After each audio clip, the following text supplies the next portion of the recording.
So the first thing you should be doing when you open your Binance account, whether it's Binance US or Binance.com, is to go in security and do your settings. Now, the most important ones you need to take care of is the Google authentication. The Google authentication, you just need to go on your mobile phone in your app section and download the Google authentication tool. And then you just follow the instructions that are here. It's very simple to do. And then you want to do the same thing for your SMS authentication. So basically you're going to have a code that goes to your Binance, to your phone. So this will add an extra layer of security.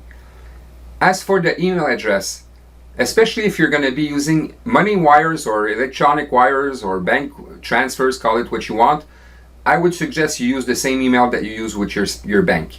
And last but not least is the anti-phishing code. So this will add an extra layer of protection within your email messages. So every time that Binance will send you an email message, you will see your anti-phishing code on it. So this will allow you to identify that this is truly a Binance email and not some phishing fake email you're getting. So that adds another layer of security. So once you've added your Google authentication, your SMS authentication, and your anti-phishing code, and made sure that your email address matches your bank email, then you're ready to start buying crypto. Please move on to the next part of the training.